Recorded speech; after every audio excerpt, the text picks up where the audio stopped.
How many flips have you done? Over 70. 70.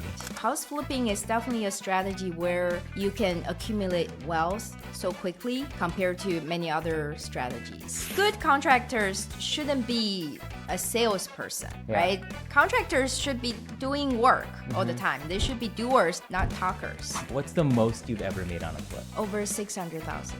Over 600,000. Yeah. Okay. Obviously, you didn't go from this to doing 20, 500K flips a year. Where were you before, and how did you get into the house flipping? If you come across a good deal, there would be plenty of investors, myself included. Your first priority should be to find a good deal, not to find the money. Some people say, fake it before you make it. Today, I'm sitting down with Elisa Covington. Did 20 flips a year, has done multiple $500,000 profits at least, even helped a student in her very first flip make 600K. So if you are looking to make some crazy profits, do it the right way. She breaks down exactly how you can find deals, meet agents, get contractors, some design tips, just everything. If you wanted to know where to start here, then go to her channel, and we're breaking it all down coming up next.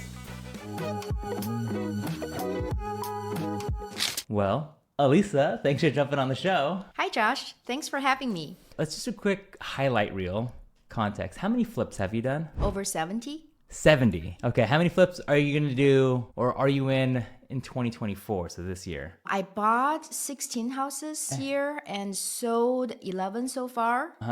And yeah, that's a lot of active projects. Right. Okay, and then just as the one more like hook in, what's the most you've ever made on a flip? Over 600,000. Over 600,000. Yeah, Okay, all right. I've done it a few times too. Okay, so reasons obviously to watch to the end, because I want to pick your brains on exactly how anyone else who's listening, maybe even including myself, can do that too. So just for context, how did you get into flipping? Because obviously you didn't go from this to doing 20, 500K flips a year. Where were you before, and how did you get into the house flipping? I was working a 9 to 5 like a lot of other people, because my goal for my life, according to my parents, were to get into the best schools, get good grades, and then just work for a Fortune 500 company for life, right? That was my life goal. And then I started dabbing into real estate investing from purchasing my first home. So I bought a 2-bedroom, 2-bath condo in San Francisco, south of Market. I was trying to get someone to help me pay down the mortgage. So I actually rented out 1-bedroom and 1-bath. Okay. So it's like house hacking, but I didn't know that term yet. Okay.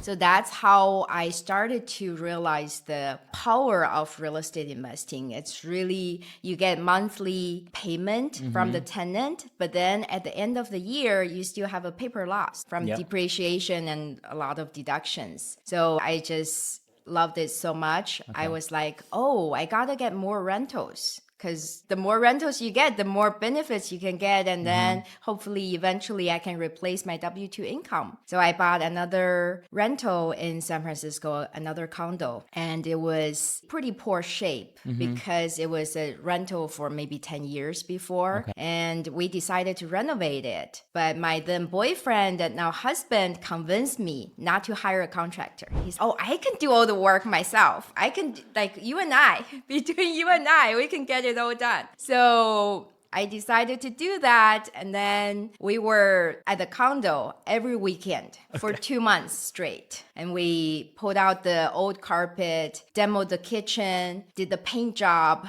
did all new, like new kitchen, new flooring, made it like new, made it like a really nice, welcoming space. But it was less than 600 square feet, but it took us 2 months. It really shouldn't have. We ended up really increasing the value of the place and got it out as a furnished rental for about a year, making maybe a few $100s a month.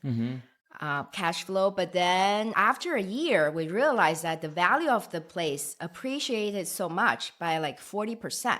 Yeah. So I decided to sell it. And then I started watching HGTV. I'm like, oh, this is so fun. But this is the same what I was doing with my rental. It's exactly the same. You buy a rundown place, you put work into it, add value, and then sell for a profit. So I decided to look into house flipping. So that's how it all started. Gotcha. A lot of people think, and including myself, started that way too. Except I didn't do it in San Francisco. I bought in Columbus, Ohio, and I did a couple BRRRR deals. So fully fixing it all up, refinancing it, cash flowing a couple $100. Although, yes, that is a thought process in my head of, man, there's more equity inside there right now than what I'm making in cash flow. I just repurpose that equity over and over again. Yeah, house flipping is definitely a strategy where you can accumulate wealth so quickly compared to many other strategies. And then what year was this that you got started in flipping? It was 2017. Okay. Yeah, so it's been 7 years. Okay, yeah. And then now, yeah, if you're doing, obviously you've scaled up from there and you started it. What was the first house flip? That aside from that? That didn't count. That was more like a rental Yeah. model, but then turned into, but my actual first flip was in 2017 while I was still working 9 to 5. Okay. Yeah. And then what was that house? I'm assuming that was here also in the Bay Area? It's in San Jose. Okay. How much did you buy that one, renovate, and sell that one for? I bought it for $1 million Okay. and put in about $120,000 into it and sold it for, I want to say 1.35. Okay. And then made about 80,000. Okay. Yeah. I was aiming for 100,000, but then Yeah. a lot of things went wrong. So that was not the best deal for me. To walk away still with any profit on your first flip is good. Yeah. Close For to sure. 100 is pretty darn great. It was a nightmare type of deal. So yeah, I was very happy to walk away with a profit. Have you ever lost money on a flip? I definitely have. Yeah. How many times have you lost money on a 3 flip? times out of 70. Yeah. Okay. Obviously a decent win record, but not a perfect win record. Why do those ones go awry? There are a lot of factors. So market shift is probably the number one thing. Like all 3 deals, I lost money because there was a shift in the market. But Was that I in don't. the COVID run up and then the interest? It was the one in 2022. 2 of them were Yeah. in 2022 where the interest rate shot up all of a sudden and then I wasn't prepared for it. Yeah. But I don't want to blame it on the market because the market can change however it has its own mind, right? Yeah. Nobody knows how it's going to go. So I think it's more things that I learned from those deals that were really valuable because I could have done better in terms of evaluating the deal, in terms of running the numbers to actually prevent that from happening. Gotcha. Yeah, I mean, and I guess if you entered a project towards the end of COVID, no one could expect, obviously, record low interest rates the year prior within a crazy run up in real estate. So you're almost writing numbers like, oh, this is never going to drop. We're going to be fine. And all of a sudden rates skyrocket and everything equalizes back down. Right. Yeah. It was expected. Yeah. But there are like so many things you can do to mitigate risks in this business. So I don't think it's a very risky business. So I agree. And everyone has their own calculations. Obviously, at this point now, as we've talked at the past weekend at the event, now I'm sure you started with a lot of private money, some hard money, and some partnerships. And now as you've honed the model a little bit, you can have cheaper financing. But let's bring it back to the very beginning. Were you doing it with another partner or was it just you and your now husband? The first deal was me and my mentor. Because it was my very first deal, I was very scared to jump into it all by myself. So of course, I brought my mentor into the deal. Yeah, so he was providing guidance, but I was doing everything else. Gotcha. And then how did you, in that mentorship, did you bring the deal? Did you bring them in everything? I brought everything. So the only thing my mentor contributed was the guidance, was kind of consultation. A lot of people, as I think about their first deals, a lot of people want to piggyback on somebody else's deal and someone else's work and try and get 50-50. But it oftentimes, if you bring everything, all things considered, then that's how you can actually get real help. Yeah, I think when you are asking a mentor to help or to partner with you on a deal, you really need to have everything else ready. Yeah. Because otherwise the mentor, they have their own deals, have experience and money. Like, why would they partner with you? So you want to give them a good reason for sure. And then can you give me two quick back of the napkin, maybe formulas that you use? You have your formula, and then you have the rookie formula that I'm sure that you help with some of the students that you teach, because they're not going to get as good margins as you, because they're probably It's the same formula. Okay. The margin, the target may be different, but Yeah. the formula is the same. Okay, so what formula do you use? It's not a quick formula. I don't believe in the 70%. Minus rehab. Yeah, a lot of people talk about it, but to me, you really need to run the numbers on each deal case by case, right? If you're buying a $500,000 project versus a $2 million project, you cannot use the same number, same 75%. Yeah, I don't use that at all. I think it's for the gurus to tell people like how to do it really quick, but it's not reliable. Yeah. I think there's like back of the napkin real fast. Is it even worth it? Or where would I even entertain? But you can't do that in-depth detail for all the deals that come across your desk, right? I do. Oh, wow. Wait, so how many deals But come it's across your desk? so quick. Okay.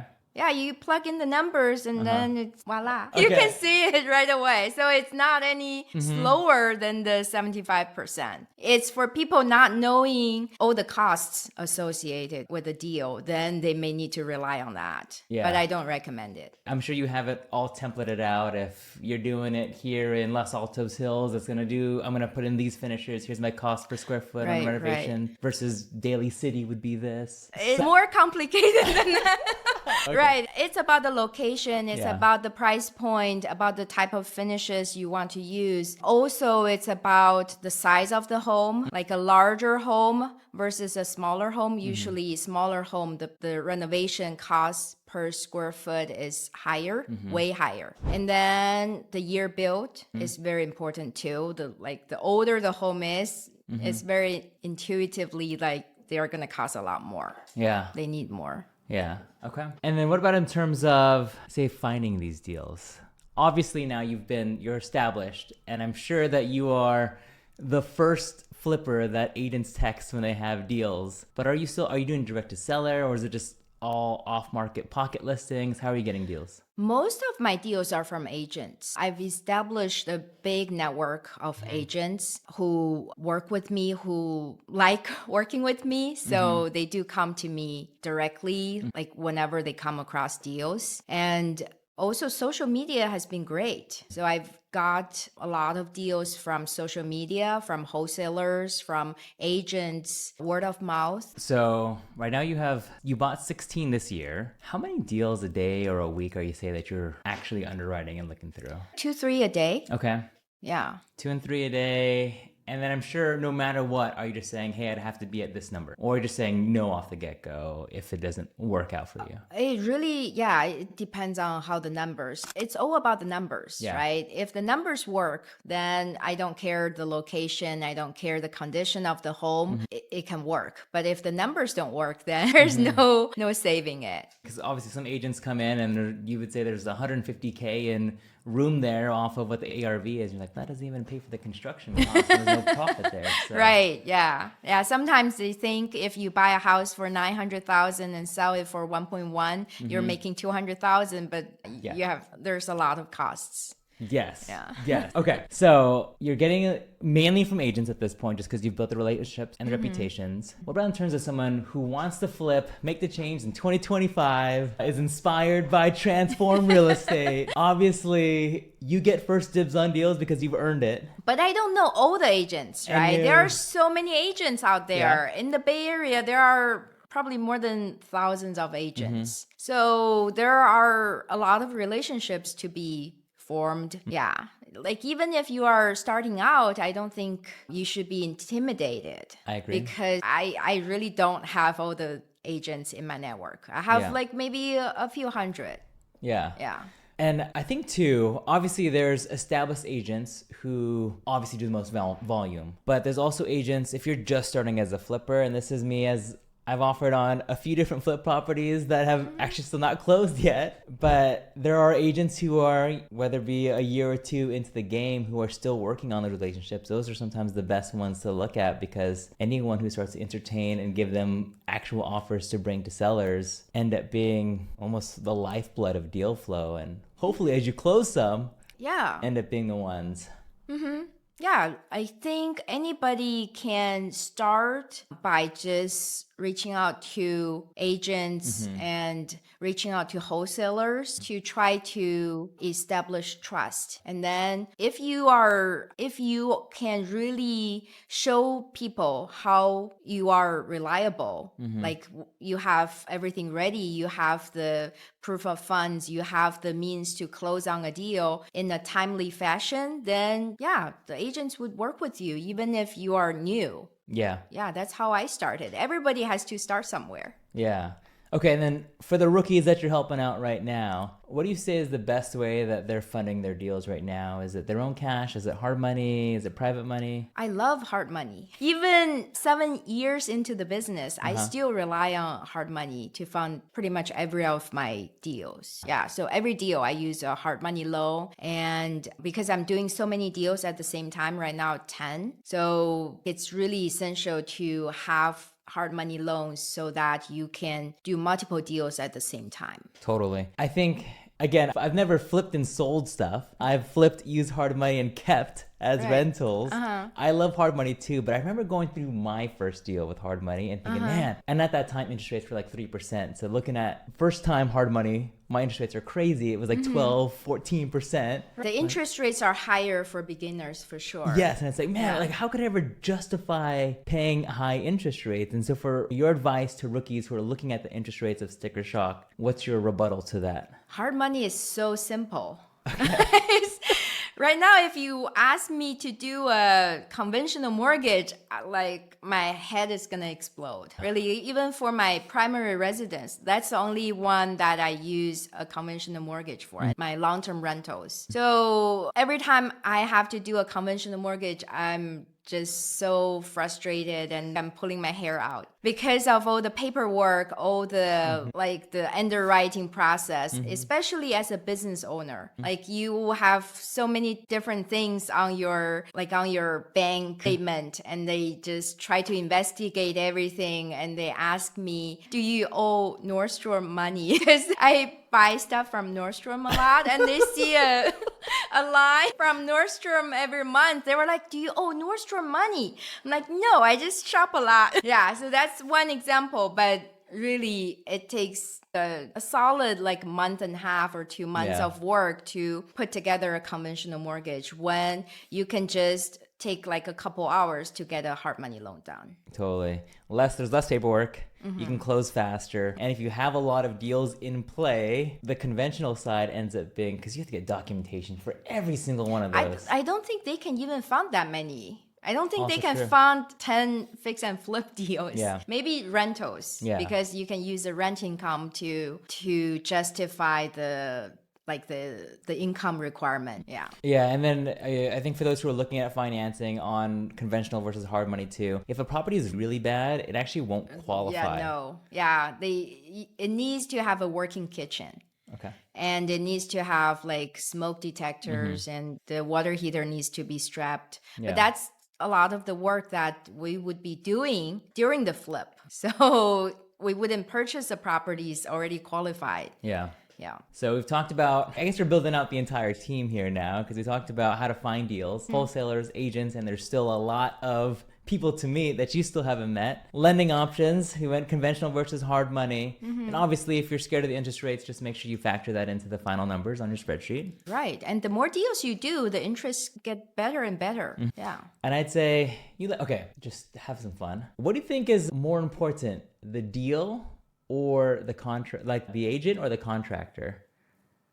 Deal for sure. Okay. Yeah. So you go in what that purchase price is, and then contractor is probably the second most important person in that transaction. Right. Yeah, it's important to have a good contractor for sure. And Yeah. how do you find a good contractor? How do you find one that gives you investor rates versus retail rates? How much time do we have? It's not that simple I can tell you in a sentence about how to find a good contractor, but I do have a YouTube video on my channel where I talk about the things to look for and how to maintain or build a good relationship with a good contractor. So yeah, check out my YouTube video. Okay, I will link that one down. But as a teaser for that video, what's the synopsis? What's the kind of steps that you reach out to try and find a new contractor and obviously get some preferred pricing? There are a few different ways to get new contractor to get to know new contractors, like through referrals, through just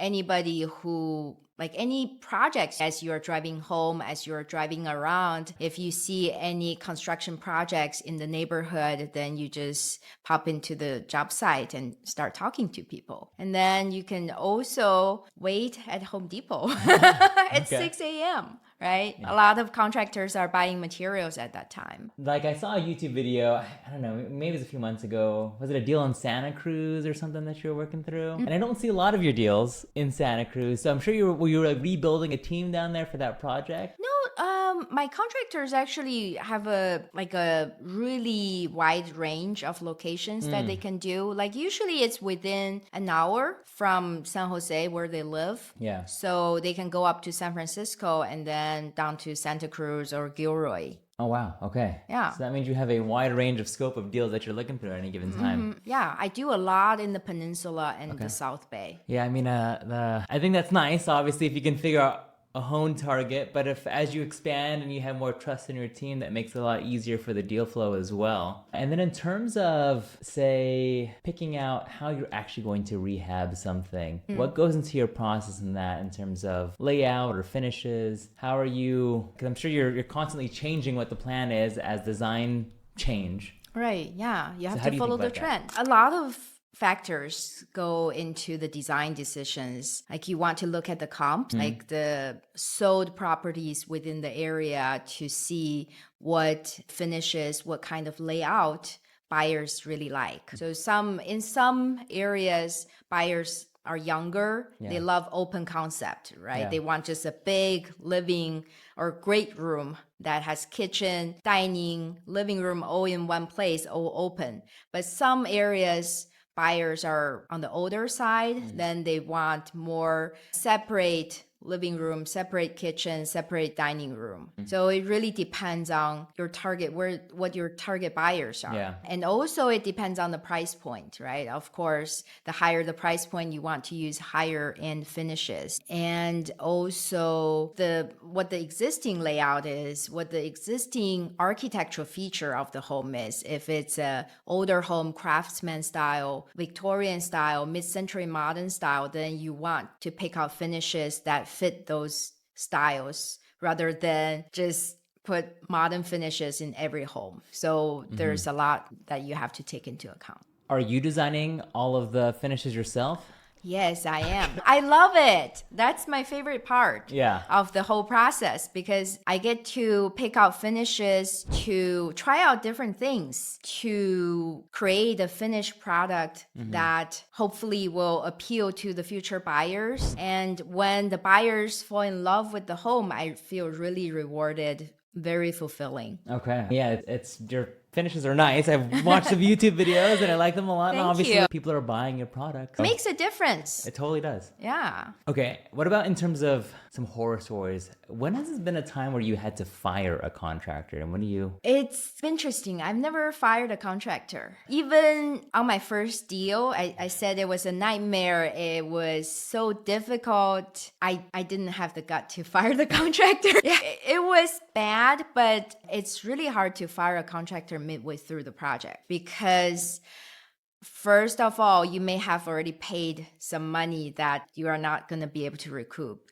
And then it's difficult to find another contractor who would be willing to take on a project midway. And it's going to cause major delays and Like the permits also, like if you had the original contractor pull the permit, then how are you going to transition the permit to a new contractor? So it's very messy. It's very difficult to do. Yeah. And I just suffered through it. I just didn't fire the contractor. I'm sure you lost a little bit of profit as a result, but obviously it wasn't a deal killer. It wasn't. But I think that was really because of the guidance from my mentor. Yeah. Yeah, I can't imagine dealing with that contractor in that project, my first project, all by myself. Okay. Yeah, I think I definitely would have lost money. So were they just dragging their feet? They do things wrong? What was the problem? It was...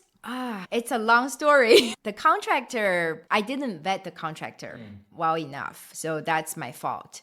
And I pretty much hired the contractor, like the first contractor I could find, because I already closed on the purchase. Yeah. And I was counting like, oh, I'm paying hard money loan like every day, $200-$300. And I was very stressed out by that. So I just hired the contractor and he was promising. So that's a big sign of a bad contractor is they would overpromise and underdeliver. So in the beginning, he would say, oh, your budget is $100,000, then I can totally do all this work within the budget. And I'm throwing in a new bathroom within the budget. It's a bad sign because good contractors shouldn't be a salesperson, right? Contractors should be doing work all the time. They should be doers, not talkers. Yeah. So that was a good sign that I didn't pick up. And then as soon as we started the project, I was at my full-time job. He was calling me nonstop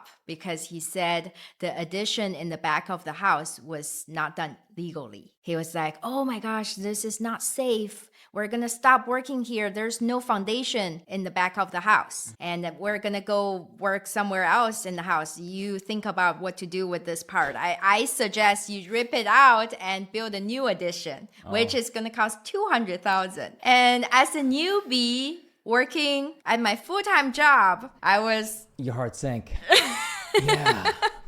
You can imagine how scary it was. And then I actually did due diligence on that addition. And there was a permit and a letter from the city of San Jose saying the addition in the back was completely legal. So he just lied to you. Right. He just made it up. And I showed it to him and he was still like, oh, the construction's not done right. We need to take precaution. We need to hire an engineer, an architect to look at the structure of this part before my team can feel safe to work on here again. So that took, I think, 2 extra months and cost me $4,000 to hire a friend of his as the architect. And then the architect looked at the structure, looked at everything, and the conclusion was it was fine. It was fine, but here's the invoice. Right. Gotcha. So you had to hone in his scope, a lot of renegotiating back for all these change orders he was trying to push.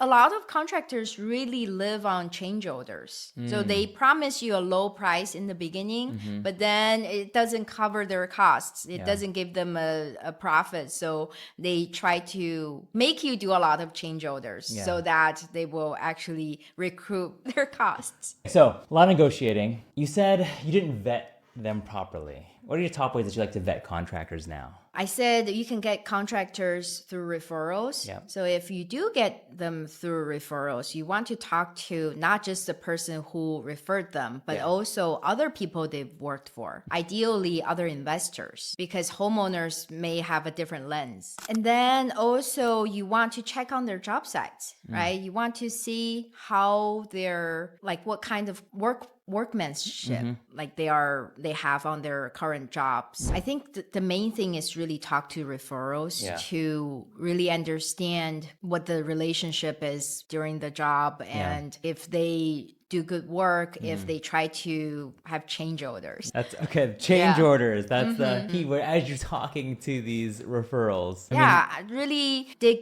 deep into the relationship, into the whole construction process. Okay. So let's sum it up. I want to talk a little bit more, a couple more rookie questions, and then move into some social media stuff. Sure, of course. So you said that you are helping 50 investors right now try and get into their first, second flip. Yeah, that's my program, coaching program, Transform Flipper Academy, currently has about 50 students. Okay. Yeah. And what would you say if someone wants to flip in 2025? Obviously, the amount of money depends on the area that you're trying to invest in. But say they want to start investing here in the Bay Area and flip here in the Bay Area. What's the nest egg they actually need to have at the ready to be able to deploy? I'm a firm believer in getting the right deal first. Okay. So I know a lot of beginners are thinking, oh, I don't have enough money. I'm not going to be able to fund the deal. But don't let that kind of intimidate you and like just not let you get started, because good deals are so hard to come by. If you come across a good deal, there would be plenty of investors, myself included, that would be willing to invest with you or partner with you. So if like your first priority should be to find a good deal, not to find the money. If you can find the money, great. You should do it at the same time. Try to find money as well. But if you have a good deal, it's easier to raise money at that time. You should know that. Very true. And I love that response. I guess maybe kind of a trap question there, but even better. So if you have a deal and you think it'd make some money, but you don't have enough money, I know someone who might.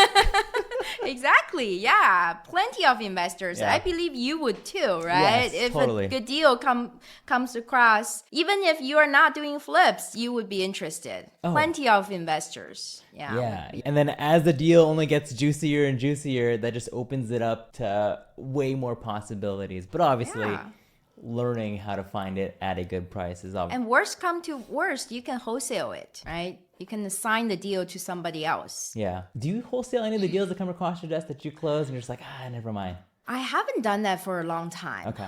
Yeah. Because my main source of deals is from real estate agents, and I usually promise them the resale commission too. Like after I flip the house, I will relist the house with them. So that makes wholesaling harder. Yeah.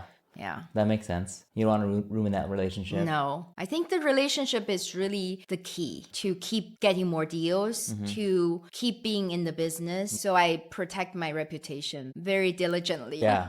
Yeah. Yeah. You say what you're going to do. You close what you say you're going to close on. You just make it all happen. Exactly. Yeah. You need to build trust before you can start getting people to bring you deals. Yeah. So like the trust that you build you spend time, you spend a lot of effort to build the trust, and you really don't want to ruin it just by making some quick money. Yeah. Okay. So the last rookie question I have is, you said that you've made over 600 grand in a couple of your flips a number of times, and that you had a student on their very first flip who made 600 grand. How the heck does someone make 600K on their first flip?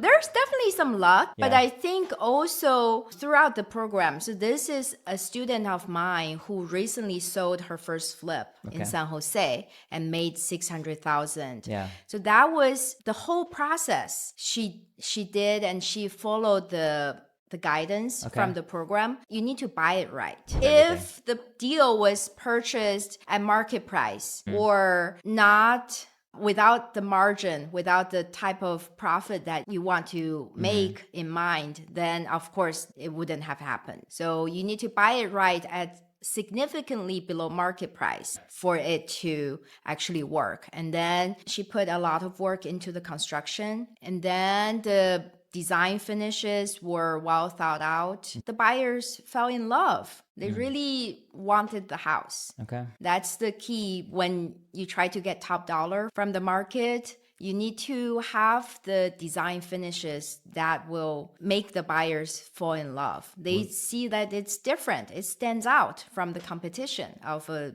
wide range of other properties. Was there like a specific amenity that she added? Was there a crazy fireplace where they could She just added a garage to the house. Yeah, there was no garage. So that would be a big flaw. For sure. To a property. If buyers are thinking about like their nice cars at that price point, they probably have nice cars. And if they don't have a garage to park in, it's probably a deal breaker. So how much did she buy that, put in construction, and sell it for? I don't have the numbers off the top. I think she bought it for like a million or so and put in about 400,000 and then sold for 2.3. Wow. Yeah. Wow. Okay. Yeah. But that's life-changing money. I feel like she could quit her job and then Just flip. Yeah. And how did she get that deal? Agent? Yeah, that's what I teach. People think about talking to agents, like networking with agents. They think, oh, I just pick up the phone, I just call the agent. It's not as simple as that. Right? You need to know how to attract the agent's attention, and you need to know what kind of things to say and how to develop the relationship so that they can start trusting you. Totally. I think there's a baseline of conversations you have to have with agents before they ever take you seriously. When I was calling hard money lenders, that's actually what I did. I called 50 hard money lenders. Oh my gosh. Did you even find that many? I mean, yeah, if you Google enough, you can find enough. But by the end of it, they were like, are you sure you've never done a deal before?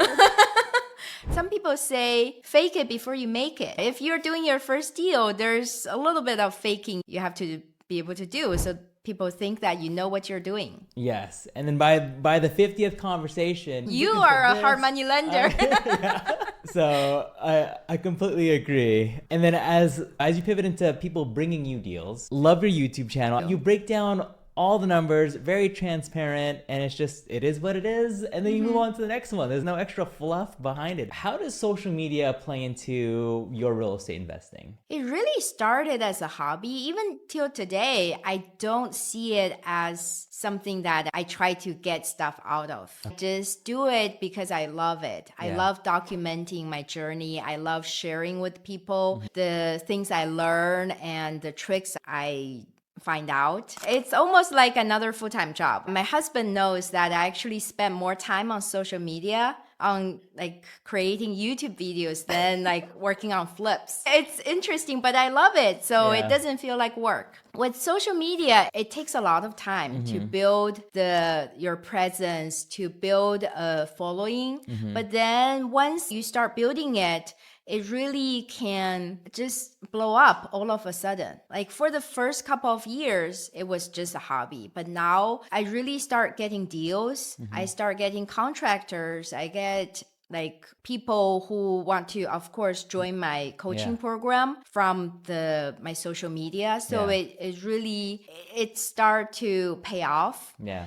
But I never see it as like a revenue source. Yeah, the social media is an interesting thing. What I like is what you said, it took me years on social media before it paid off. Yeah. And most people don't have that commitment. Right. Was there one video that all of a sudden just went viral and you woke up and you said, whoa, why do I have so many views? I have a video with maybe 500,000-600,000 views. Okay. It's the flip of my personal home, of my primary home. So I documented the entire process from purchasing it. It was such a fixer. And then we put a lot of work into it, a lot of thought into it, and then made it our dream home. So that video really took off. How long ago was this? It was 2-3 years ago. Okay. Yeah. And that's the one that was like, oh, all right, I think we could become an influencer. I don't know. I feel like I don't know if I'm an influencer. I just love helping people. I love sharing the knowledge that I've gained over the years. Yeah. And sometimes people tell me that my videos influenced their home renovating decisions. And I feel really happy to hear that. Yeah. Okay. And then what about in terms of, you said that you're changing up your strategy a little bit as you are paying a little bit more attention to this hobby of yours. How are you thinking about YouTube content versus short form content versus everything else? How are you creating that strategy? It's so different. I used to think you can just repurpose a long video into short form, but it doesn't work that way. To be a good content creator, you need to have a strategy for different format. So like you need to spend time to create long form videos and also short form videos. They have very different lengths, of course, but also the type of delivery in those contents so different. I'm still learning. It's the hardest, it's the most time consuming thing too, which is you have podcast clips and you have your how-tos in a minute, then you have your longer form how, then there's a story of the flip, and it's just you try and tell the story in 10 different ways. If it's something that's worth having, then you need to really put in the effort. Oh, totally. Okay, let's go into the last bit, a little lightning round here. What's been your favorite business advice that you've ever gotten? Be fearful when others are, be greedy when others are fearful. Of course, that is classic. Yeah, It's from Warren Buffett. Yeah, obviously there's always money to be had depending on the market as you adjust, but I don't know, things go on sale when others are scared. Yeah, I find it very true. Yeah, when a lot of times, whether it's the stock market or housing market, people tend to follow the crowd, right? If other people are buying a certain stock, then everybody jump in, try to capture the increase in value. But it is actually the strategy that you should reverse, because when a stock is going up, it actually it has a lot of downward pressure. And the same with housing, the same with when you are buying a flip, buying a new project. Sometimes when the market is really, people are thinking that the bubble is going to burst, the market is going to decline. When COVID just started, everybody's so scared. Yeah. People are like, oh, the sky is falling, and myself included. I passed down some deals that I regret. So those are the times that you need to think differently. Yeah. You need to really try to capture those market changes. I agree. This one is a little deep, and so if you need a second to think, you can. But what's been one conversation, one meal, one relationship that has been an unlock for a new level of business for you? It's actually my trip to the Virgin Islands earlier this year. My friends, Jenny and Calvin, told me about the mastermind. It's hosted by Brittany Turner, who's a big real estate investor, and also she owns this private island in the British Virgin Islands. So I went to her mastermind in February this year. Before going on that trip, I was feeling a little complacent because it's been many years and I make a very good income. I feel like I don't have to work harder. I'm pretty happy where I am. I take care of myself, take care of my family, really a good place. But then I went on that trip and then started to see people operating at the next level. And also, so Brittany Turner, she owns a private island, but her main thing, so of course she does a ton of real estate business and she has really good, just very successful in the business. But her main goal is to actually to help reduce sex trafficking. That's a very different field, but she's very passionate about it. And she used the profit from her business to fund that venture. So it was very eye-opening that we can actually use the money, the wealth that we create, not just to take care of ourselves, our family, but to work towards a bigger goal. Change the world and make the world a better place. So is the foundation, is that coming next? Is that the next step?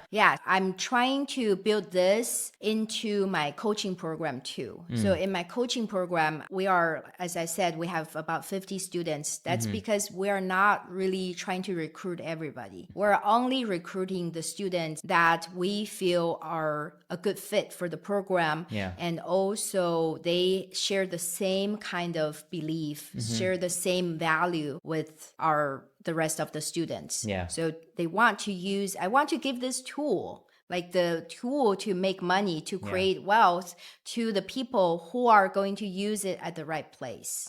So that's a very inspiring, not one conversation, but like a trip that I had this year. And definitely I'm also working towards, so my goal is to help more women, especially women from developing countries, to take advantage of real estate investing to change their lives. Okay. Big missions. I love it. Yeah. I love it. Okay, and then for anyone who's listening to this, is there anything aside from, of course, helping you along these two new big missions? How can someone else add value to you? What are you looking for right now? Deals and I think really I'm trying to add value to other people. I love it. I have a pretty good operation here. I'm not looking for stuff from other people. I'm more looking to help others, to share my knowledge, to hopefully impact others' lives and help change their lives, especially people who are stuck in the 9 to 5 job. Because I was there a few years back and it was so painful and not motivated. I felt like I was wasting away my life. So I know it's really difficult to be in that position, to be stuck in a 9 to 5 job. So I want to help more people to get started in real estate investing and to get out of the rat race. Okay. And how can people find you? Yeah, there are many different ways. My YouTube channel, Transform Real Estate, is a place where I share before and after videos, tips and tricks. So if you are curious about what I do, you can check it out. And then you can also follow me on Instagram. And I also have a book called Flipping Houses Quick Start Guide. It's on sale on Amazon, where I break down the whole process of house. So that's another way to learn about the business. And then, of course, my coaching program, Transform Flipper Academy. Okay, I will leave obviously all of those linked in the description below, so you don't have to type those in. And then, of course, if you enjoyed this episode, make sure to give it a like, subscribe, and then go over to her channel and subscribe to her too. And then if you are looking to flip in 2025, share this with whoever you're gonna do a deal with, because you broke it all down. And so now there's all these nitty gritties that I'm sure people have a million different questions of, so make sure to leave those in the comments. But Elisa, thanks so much for jumping on the show. You added a lot of value today. I'm so glad to hear that. Thank you so much for having me. You're welcome. Cheers. Cheers. And we will see all of you on the next episode.